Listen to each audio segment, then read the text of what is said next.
Olá, bons dias! Você sabe explicar geometricamente como ocorre um eclipse? Pois bem, conhece os princípios básicos da óptica geométrica? Permaneça no vídeo, logo após a vinheta, vamos tratar deste assunto.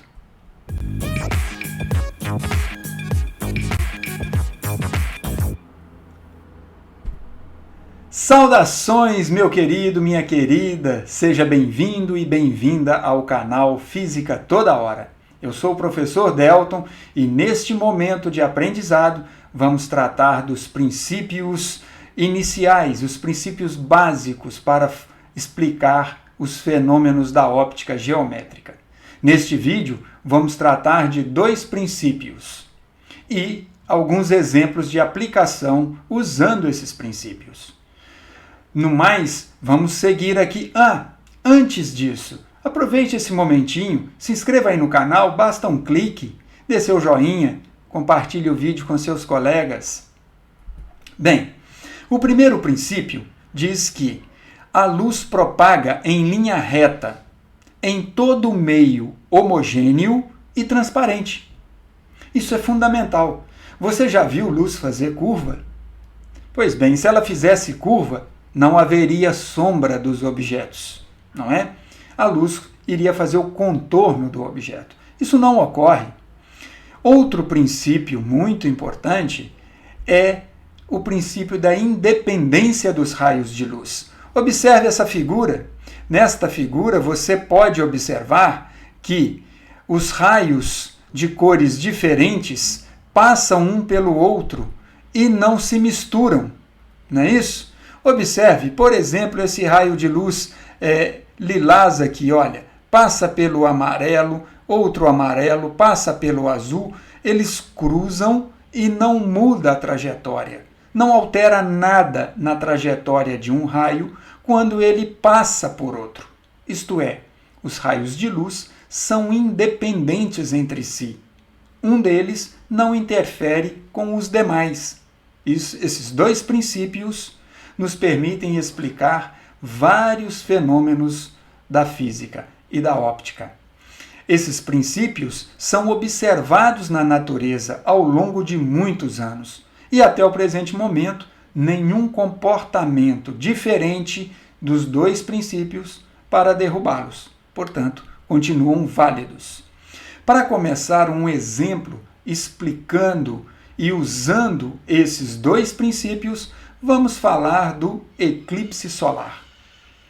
Talvez você não tenha assistido ao vivo um eclipse solar, mas já ouviu falar, talvez tenha visto o vídeo ou lido sobre o assunto. Em primeiro lugar, vamos pensar que essa bola amarela representa o nosso Sol.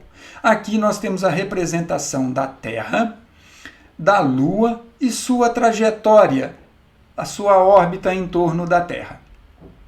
Vamos considerar como se tudo isso estivesse num plano para facilitar a nossa vida. Agora vamos ver o seguinte. Dois raios nos extremos do Sol saem na direção da Terra. E esses raios atingem a Terra em um determinado ponto. Acompanha este sentido aqui, para esse raio e este sentido aqui para o outro raio. Certo? Eles passam bem na borda da Lua e atingem a Terra nesse ponto e neste ponto. Outros dois raios vão sair aqui, também dos extremos do Sol, só que agora ele cruza um raio, cruza com o outro e vai passar na borda inferior da Lua. Ou seja, note que dessa extremidade do Sol saem dois raios que contornam, que passam nas laterais da Lua até atingir a Terra. Um outro raio sai aqui da parte de baixo do Sol e vai passar por cima da Lua no nosso desenho e atingir a Terra ali em cima. Então observe que todas as demais regiões, isso aqui tudo isso aqui tem emissão da luz do Sol para todas as direções. Aqui tudo tem luz do Sol. Isso aqui tudo é iluminado. Isso aqui tudo tem iluminação, tem luz. Mas tem uma regiãozinha aqui, ó, que não recebe luz. Esta é a região de sombra, né? Literalmente a sombra da Terra, da Lua na Terra. Ó. Isto aqui é a sombra da Lua na Terra. Se você puder um dia em que ocorrer um eclipse solar, você estiver em algum ponto da região aqui, ó, na Terra, você verá anoitecer no meio do dia, no horário que ocorre o eclipse, pois a Lua vai encobrir totalmente o Sol. Um cidadão que estiver nesta região do planeta Terra não verá o Sol durante alguns minutos. E não vendo o Sol, a gente chama isso de eclipse solar. Muito bem. Observe uma outra coisa. Esta região aqui, ó, e esta outra região, ela não recebe a luz completa do Sol, como as demais regiões. Observe que essa parte aqui, ó, do Sol não consegue, ó, jogar a luz aqui. Então essa região recebe luz do Sol só de uma parte daqui para cima. Ó. Então quem está nessa região não vê eclipse total. Então ó, aqui é sombra. Quem está nessa região vê o eclipse total. Quem está nessas outras duas regiões aqui, ó, vai ver um eclipse parcial. Essa região a gente chama de penumbra. Penumbra significa uma meia sombra. Porque nessas duas regiões do planeta, as pessoas não verão o Sol por completo. Verá só uma parte do Sol. E com isso ele assiste um eclipse chamado eclipse parcial do Sol. Ele deixa de ver uma parte do Sol. Compreendido? O fenômeno do eclipse ocorre porque a luz não contorna a Lua. É o princípio da propagação retilínea e o da independência dos raios ao cruzar aqui. Ó. Esses dois princípios permitiram explicar o eclipse. Tá certo? Então, recapitulando, nessa região aqui, eclipse o quê? Total. E na região cinza, esta região e esta, eclipse parcial. Muito bem. Compreendido, né? Vamos agora falar um pouquinho do eclipse solar, do eclipse lunar.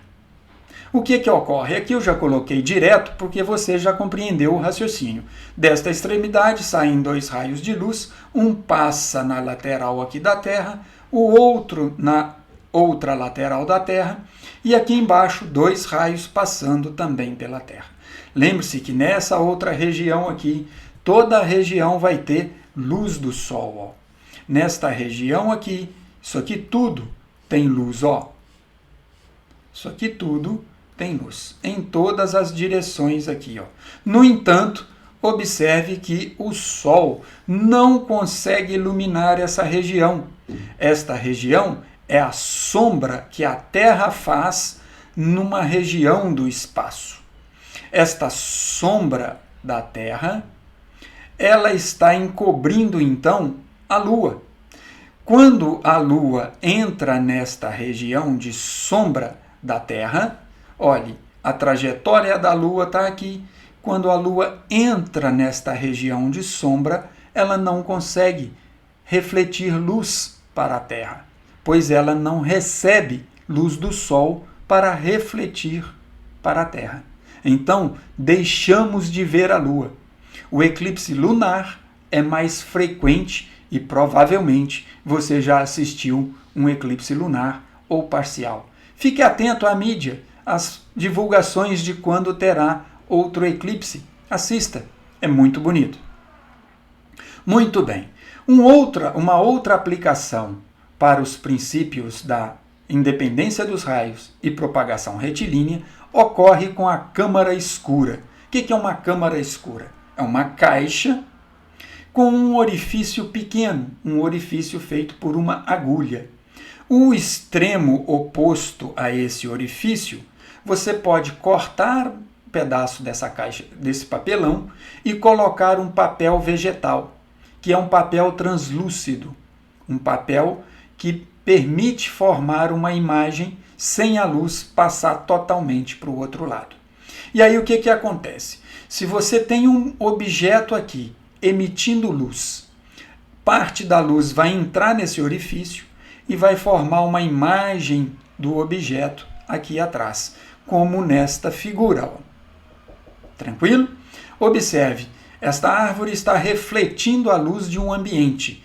De um extremo dela sai um raio de luz que passa pelo orifício e vai formar este ponto, que nós vamos chamar aqui de ponto A. Quer ver? Nós vamos chamar este ponto de A, vai formar aqui uma imagem A'. Este ponto que sai, essa luz que sai do tronco, do pé da imagem, vai formar aqui o pé da imagem. Vamos chamar isso de B', se chamarmos isso aqui de B. Tá certo? E aqui no orifício, vamos chamar isso de O. O orifício, vamos chamar isso aqui de O. Tá bom? Perfeito. Ou então, vamos colocar aqui de uma forma mais visível para você, nós temos aqui o ponto O, que é o orifício, tá bom? Este ponto O. E aqui nós chamamos de ponto B. Observe que formam dois triângulos, certo? Esses triângulos são semelhantes. Não vem ao caso eu ficar discutindo e mostrando qual é o caso de semelhança. Mas o triângulo AOB é semelhante, o triângulo AOB, ele é semelhante ao triângulo A'OB', tá certo? Ele é semelhante ao triângulo A'OB'. Como esses triângulos são semelhantes, você pode, então, só reescrevendo aqui, corrigindo, me desculpe, o triângulo A'OB'. Por eles serem semelhantes, nós podemos, então, fazer as seguintes medidas.